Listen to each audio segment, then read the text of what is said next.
Bonjour. Alors, petite vidéo aujourd'hui pour expliquer aux commerçants avec un point de vente physique en quoi le parcours d'achat d'un client lambda a changé, ce qu'il était lorsqu'il était pour un commerce traditionnel il y a 10-15 ans et ce qu'il est maintenant. Alors pour illustrer ça, j'ai fait un petit graphique. Donc on va dire, on va prendre l'exemple d'un magasin traditionnel avec un point de vente physique aujourd'hui, mais qui n'est pas du tout digitalisé, c'est-à-dire qu'il y a juste un point de vente physique.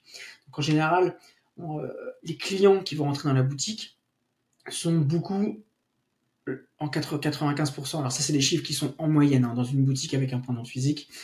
95% c'est du passage. Ça veut dire que c'est des gens qui habitent aux alentours ou un peu plus loin, qui vont passer devant le magasin et qui vont rentrer dans la boutique.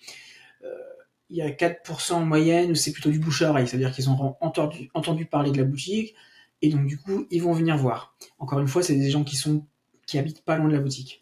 Et Internet, je mets Internet 1% parce que généralement même les boutiques qui n'ont pas on va dire de site internet et qui font pas de communication ont souvent quand même une fiche Google où les gens peuvent tomber dessus. Donc je mets 1%.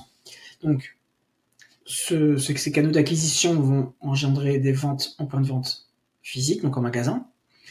Et ce qui va se passer, c'est que sur 100% des gens qui vont sortir du magasin, il va y avoir toute une typologie de personnes. Il y a toute une partie qui vont être convaincus tout de suite, qui vont adorer parce qu'ils sont bien entendu avec la personne qui aura fait la vente en magasin et qui vont revenir. Il va y avoir aussi ceux, par exemple, qui sont vacanciers. Quand je dis vacanciers, ça veut dire des gens qui sont de passage mais qui n'habitent pas dans le coin. Ceux-là, bon, a priori, ils vont pas revenir parce que si vous n'avez pas de moyen de leur vendre des produits autre part qu'en magasin, ils vont pas revenir. Ceux qui ont des habitudes dans une autre boutique, qui sont venus un petit peu par hasard pour visiter, et qui, voilà, ça s'est pas mal passé, mais ils ont leurs habitudes dans une autre boutique. Il y a ceux qui seront pas satisfaits par le service. Ça, bon, ça peut arriver, on n'accroche pas avec un vendeur ou une des vendeuses en magasin. Ça, on peut pas trop le contrôler ou la personne n'est pas en forme ce jour-là. Ils peuvent passer devant une autre boutique. Ils sont rentrés justement parce que c'était un peu le passage. Il y a rien qui les empêche de rentrer dans une autre boutique. Et ensuite, et ça c'est un petit peu ce qui a changé vraiment maintenant, c'est de l'exposition de la publicité d'une autre boutique. On va dire, je crois que les Français passent en moyenne 15 heures sur Internet par semaine. Alors c'est une moyenne, certains beaucoup moins, d'autres beaucoup plus.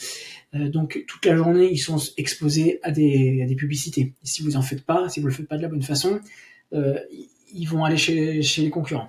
Et donc en moyenne, pour une boutique, alors ça c'est des chiffres que j'ai trouvés sur certaines études, vous allez récupérer que 30%, c'est-à-dire que sur 100% des gens qui sont encore achetés dans votre magasin, il n'y en a que 30% qui vont vraiment revenir à leur prochain achat. Donc ça, on va dire que avant l'arrivée d'Internet, peut-être que ce chiffre-là était à 60%.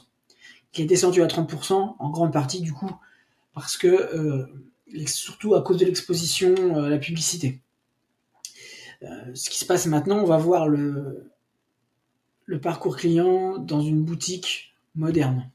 Ce que j'appelle une boutique moderne, c'est une boutique qui a intégré, on va dire, les outils digitaux et que ce soit site internet et réseaux sociaux dans le parcours d'achat de leurs clients. Donc en général, ils vont quand même, vu que c'est un point de vente physique, c'est le point principal, avoir beaucoup de gens qui vont rentrer qui sont de passage, pas mal de bouche à oreille et en plus de ça, Internet 10%, parce qu'ils vont être découverts un petit peu par Internet. Donc ça va générer donc pareil 100% de ventes donc en magasin. Et plutôt sur ce chiffre-là, plutôt que de générer que 30% de personnes qui vont venir, on va être capable pour les boutiques qui ont un bon système de monter à 60%. C'est-à-dire de perdre beaucoup moins de clients parmi ceux qui sont déjà rentrés une première fois que s'ils faisaient pas. Et pour ça, c'est le marketing digital. Alors le marketing digital, ça peut faire peur, mais en fait, ça se fait de manière très très simple. On prend l'exemple par exemple des boutiques comme connues, par exemple, je travaille pas mal avec les bijouteries, donc Clear ou l'Histoire d'Or, ou les bijouteries comme ça, ont très bien compris qu'à chaque fois qu'une vente est faite dans leur magasin, donc en point de vente physique, ils vont commencer par récupérer le contact du client. Mail, téléphone, nom ou prénom, au moins un prénom c'est bien, et peut-être date de naissance. Maximum c'est mieux. Il y a des manières de le faire pour que la personne le fasse facilement. Voilà, donc généralement ils arrivent à récupérer le contact. Ensuite, ils sont mis à l'avance un calendrier de publication, c'est-à-dire qu'ils sont pour l'année, on connaît déjà à l'avance les dates importantes, que ce soit Saint-Valentin, Fête des Mères, Black Friday, voilà. Donc, il va y avoir des messages qui vont être rédigés à l'avance, alors pas spécialement tout de suite pour toute l'année, mais 1-2 mois à l'avance, qui vont être envoyés à toutes les personnes qui sont dans la base mail, donc de contact, qui sont déjà venus en magasin. L'avantage, c'est qu'avec les communications par Internet, on peut le faire de façon personnalisée.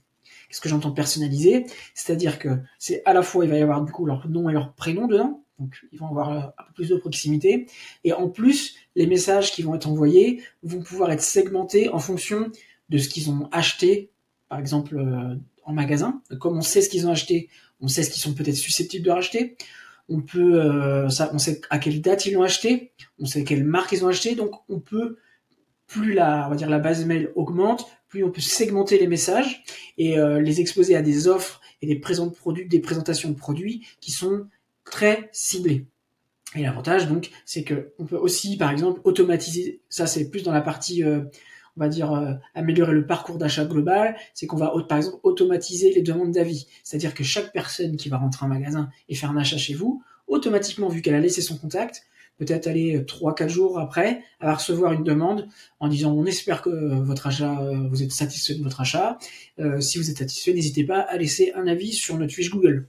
Donc ça va vous permettre de récupérer beaucoup plus d'avis et d'augmenter justement votre canal d'acquisition là-dedans parce que votre fiche Google va remonter. Pareil, vous pouvez par exemple automatiser des tâches avec le SAV, c'est-à-dire que vous pouvez envoyer des mails ou des SMS en leur expliquant votre processus de SAV. Si vous avez un souci, tel souci, vous envoyez un mail à ce message-là, ou vous appelez ce numéro. Ça simplifie encore le parcours global qu'il y a en magasin, mais ça peut aider les vendeuses à diriger les personnes. Ça, c'est pareil, c'est un gain de temps. Et voilà. Et donc, pour globaliser un petit peu ça, on peut gagner. Les marques qui possèdent un bon système, comme je disais, peuvent gagner jusqu'à 30% de CA en plus. Alors 30%, peut-être pas la première année, mais comme c'est un effet cumulé, parce que c'est plus vous aurez de personnes dans votre liste de contacts, plus vous allez envoyer de messages, plus vous aurez de retours. Donc les personnes vont avoir tendance en moyenne à revenir plus souvent, et si vous faites les bonnes, la bonne promotion les bons produits, ils vont acheter plus souvent. Ils vont pouvoir, même s'ils n'ont pas envie de venir en magasin, et par exemple, ils vont aller sur votre site, ils vont savoir qu'en magasin ça s'est bien passé, donc ils vont pas hésiter à acheter sur le site. Ensuite, vous allez améliorer la marge. Et ça, c'est ce que les gens comprennent, c'est que une fois que vous avez fait une vente en magasin, vous allez pouvoir leur faire des ventes sur votre site. Et vous allez faire les ventes que vous allez faire sur le site, vous allez les faire sans avoir à payer de publicité.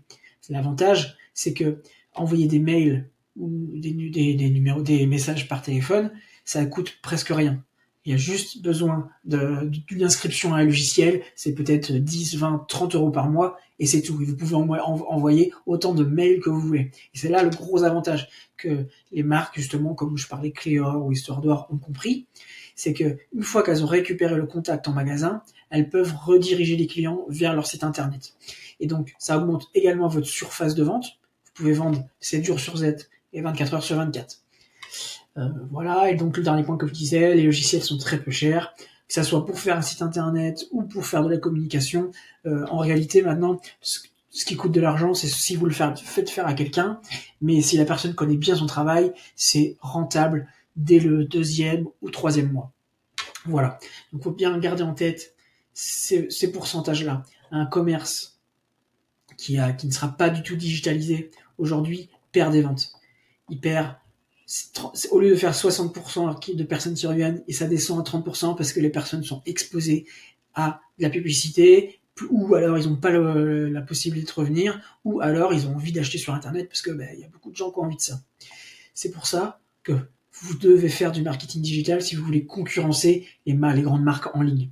L'avantage, c'est comme je vous disais, ça peut se faire avec des outils qui coûtent pratiquement rien, et ça peut être rentable très rapidement. Si vous êtes commerçant avec un point de vente physique, j'espère que vous avez compris que vous n'avez plus le choix d'intégrer les outils modernes comme les sites internet et les réseaux sociaux dans votre parcours d'achat. Si vous avez des questions, n'hésitez pas à me les poser en commentaire. Pensez à vous abonner. Je vais faire une vidéo où j'explique les concepts comme celui-ci une fois par semaine. À la prochaine.